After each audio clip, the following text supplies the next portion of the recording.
you and Bridget well? Of course.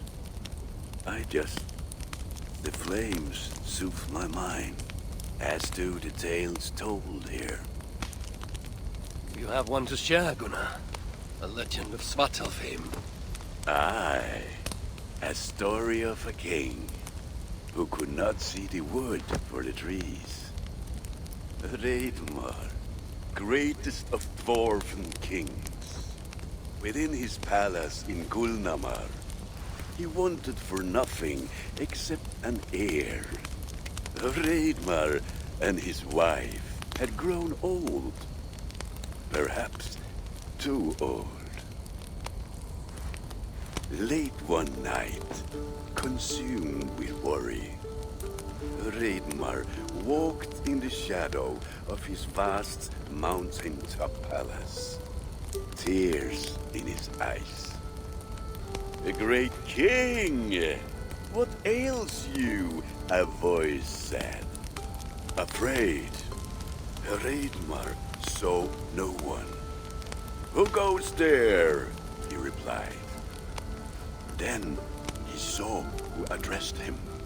A vast and ancient tree, perhaps almost as old as Ymir himself.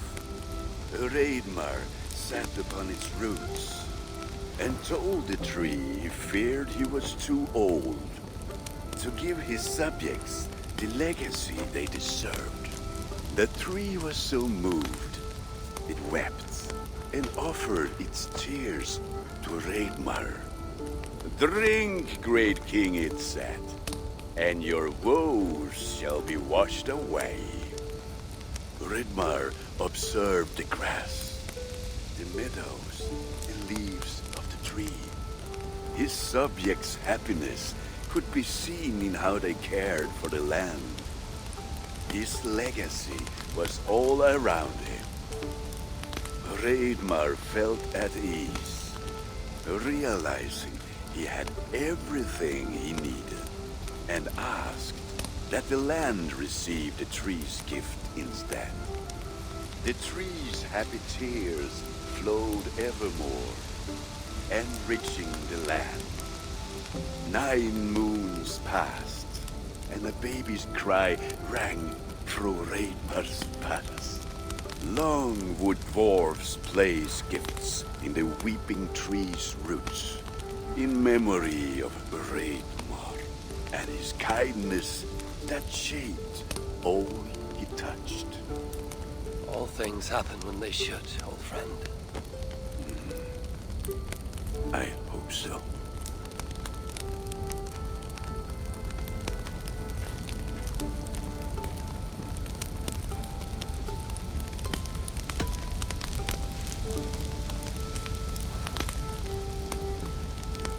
Tove, how have you been? The fire made me think of the myths and legends Sven loved. Would you indulge me with a tale? I would be glad to hear of Svartalfheim.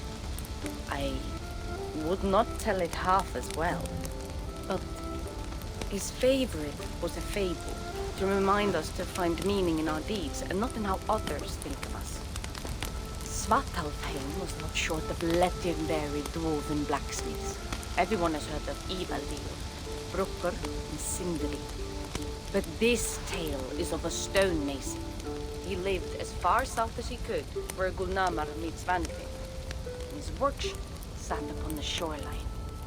Obsessed with glory, his love of masonry had all but died. He scoured the shore, seeking precious stones washed up from other realms. Then he saw it. Something beautiful, glittering, shimmering across the water, upon an island he had never dared travel to. He hastily built a boat, working long into the night. He set sail and found many rocks that sparkled and dazzled upon the island. He cried out in joy. To craft anything from such stones, he would be remembered for all time.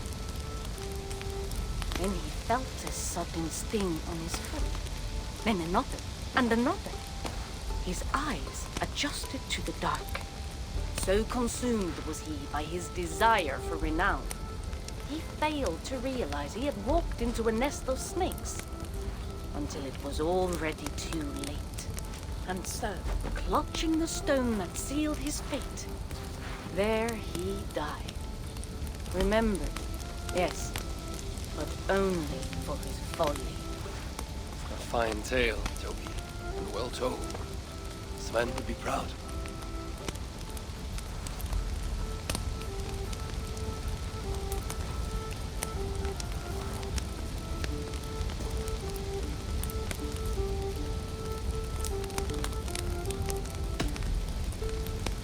Eivor! Whatever is the matter? Have you been spending too much time drinking Valka's special sauces again? I am troubled by visions of Odin and of Svartalfheim. They flood my mind without warning, without invitation. Aha! Which is how Thor flooded Svartalfheim. Thor, fast to act, but not so fast to think, would stomp and thump and fight and bump everywhere he and Mjolnir should go. One day, he fought a giant in Jotunheim with such ferocity that Thor's killing blow was felt through all 9 realms. The ground shook, mountains rose up, hills tore apart, creating canyons, and north of Svaladal, the massive lake that housed the springs of Yggdrasil split open, flooding all of Svartalfheim. The dwarf king, Hreidmar, acted swiftly. He built 3 mighty dams, preventing further damage to his realm, working alongside his beloved subjects. So surprised was one builder to see the great king working as an equal that he slipped, tumbling into the raging waters below. Without hesitation, Hreidmar leapt, once from his horse and again from the center of the dam's lip, diving into the frightful torrent. Before the builder could even cry for help, Hreidmar was pulling him onto dry land.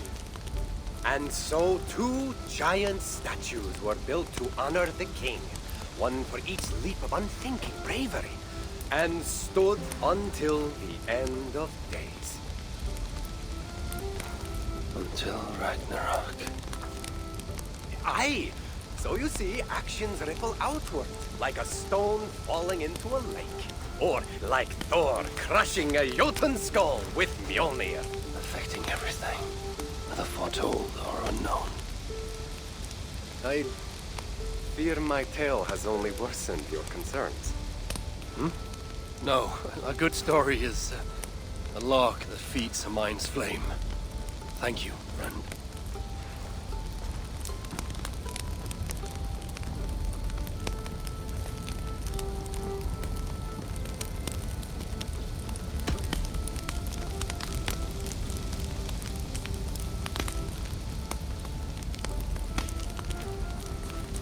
I hear you seek tales of Svartalfheim.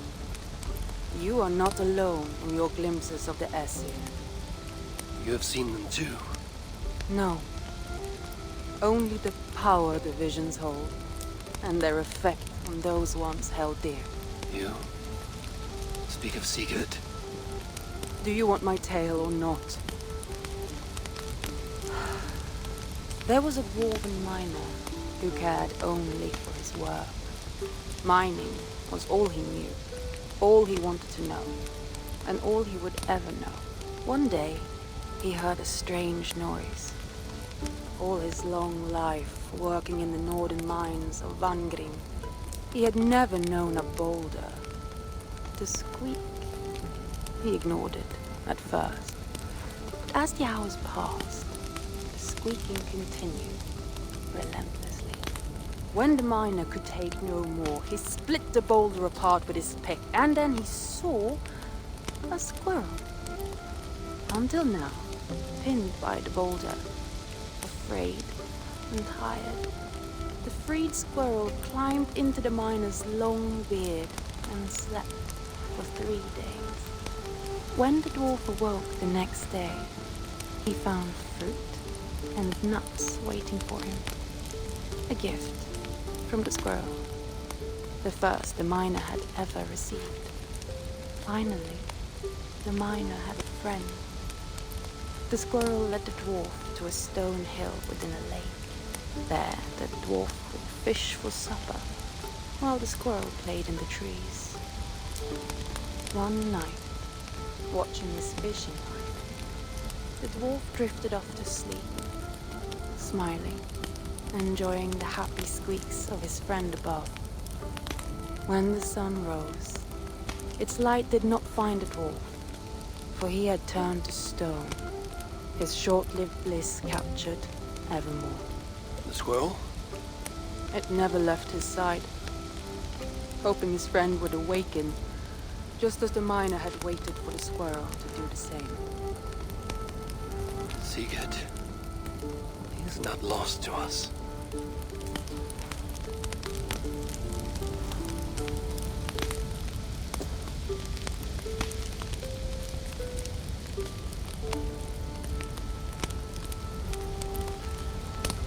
In every great story, there's truth to be found. I wonder what could be found in Svartalfheim, the place they spoke of.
Want to die, thief!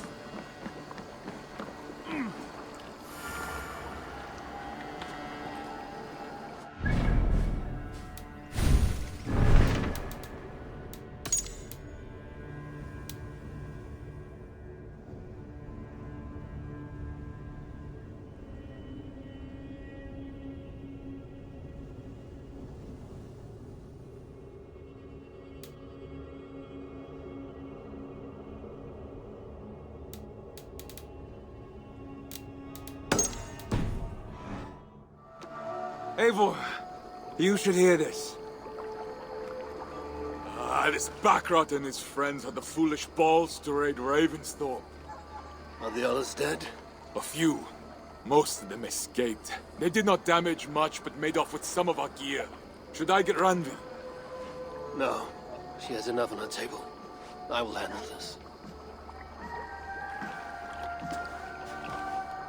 So, you thought you would play at Vikinga, little man? Are you prepared to go all the way? You won't get anything out of me, Danish scum. I'll never talk. I'm Norse. And what makes you think I want to hear you talk? Maybe I will take my payment in flesh. Chop off his leg. It does not have to be a clean cut. No need to sharpen your blade. No, please! Don't cut off my leg! It was Sir Edward who wanted your stuff. He paid us to do it! Sir Edward? Yes, the Earl of Westerna! Or that's what he calls himself. Said he hates Vikings, your lot especially. Where can I find this Sir Edward, Earl of Westerna? I don't know, I'm new! We were supposed to steal the gear, then meet at the longship west of Ravensburg. That's all I know! You can take him to Randry now. Maybe we can trade him for a pig. I am off to check out this longship.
see you, old friend.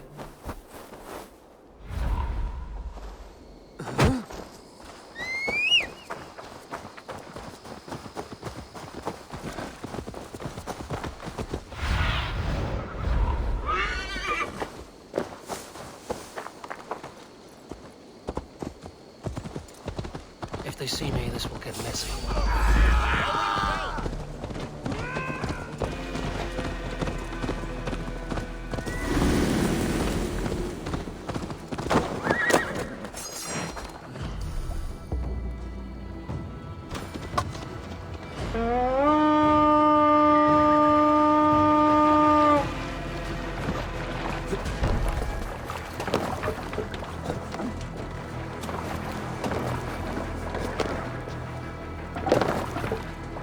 To the waves!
Show me.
Won't be gentle if they spot me.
listener did not lie about this location.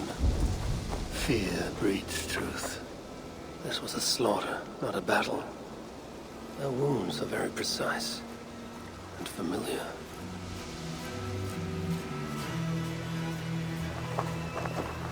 This outfit is still in good shape. I'll reclaim it for our clan.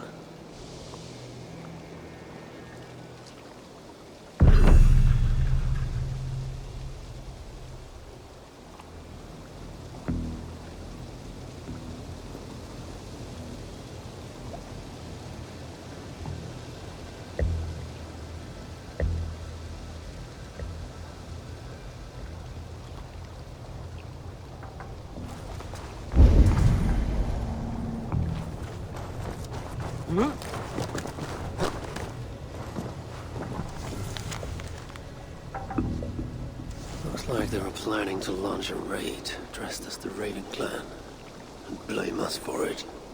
The Saxons must have stolen this longship. They added our clan banner, but do not know how to mount shields.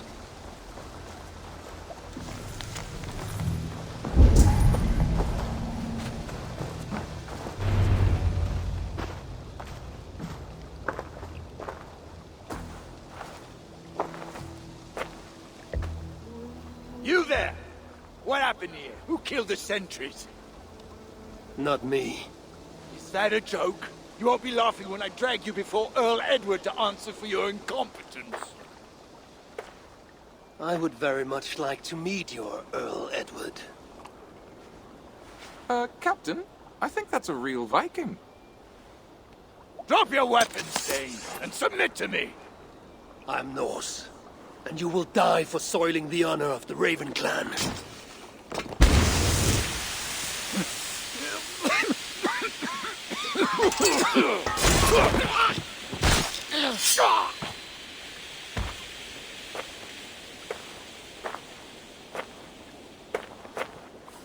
You are true, Raven clan.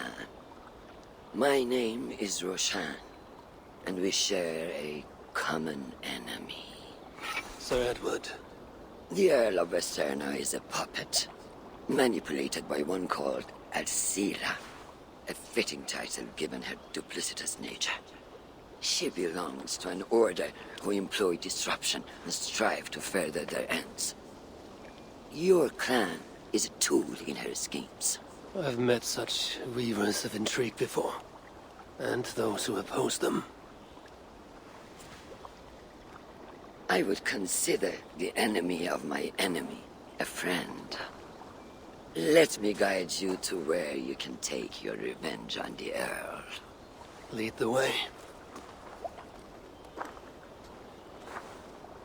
If this Alcila seeks to wield my clan's honor as a weapon, she shall find it cuts both ways. Satisfy yourself with the Earl, and leave Alcila to me. Perhaps this task is best left to one who is younger. To one more familiar with these lands. I was killing her kind before you were off your mother's teat. The Earl's death will draw her out. Leave the rest to me. That blade you wear upon your arm, where did you get it? It was a gift from my...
Is he A great warrior and traveler who discovered many things. And yours? reclaimed after a long absence? The years without it were the hardest I've known. Your endurance is impressive for one of your years. And I meant no disrespect when I offered to kill the one you... My blade has been neither rusty nor dull. What I lack in brutish strength, I make up in quiet subtlety. I too can be silent when I choose. Ha! You may be exceptional among your kind, child. But I am a lifetime ahead of you in that. What do you know of Earl Edward? Why does he hate the Raven clan so? He blames you for the loss of his title and property. The very land where Ravensthorpe now stands. It was there for the taking, abandoned and uncared for. His quarrel is with those who came before us. It matters not to him.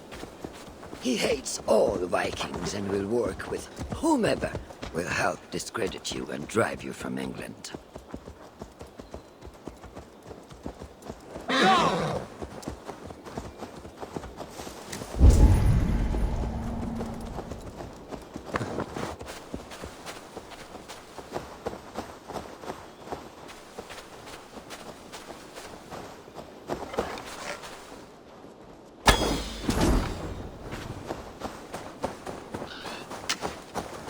We will have a better view from atop this tower.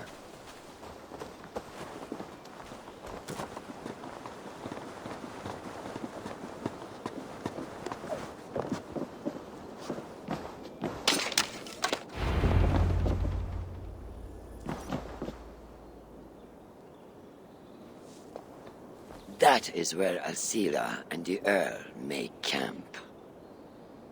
At Ravensburg, no less.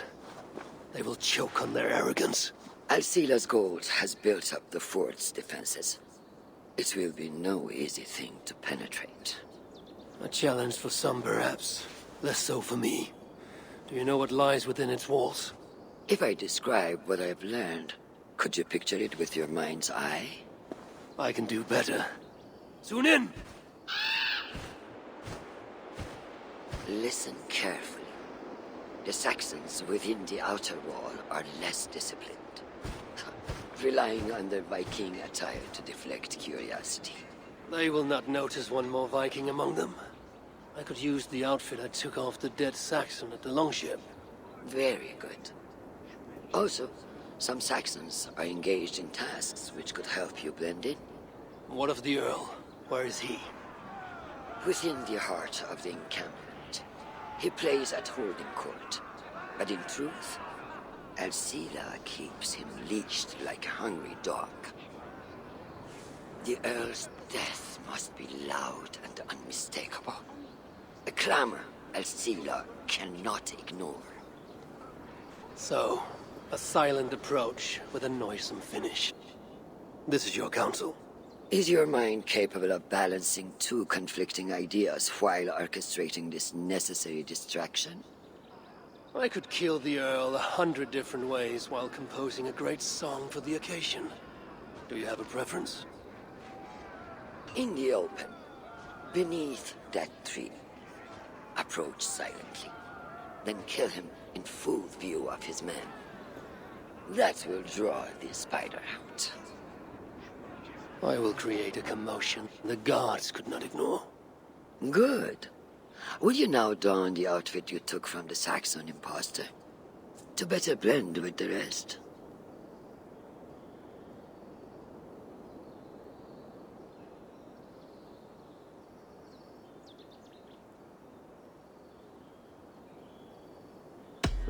Let me consider the matter before I choose.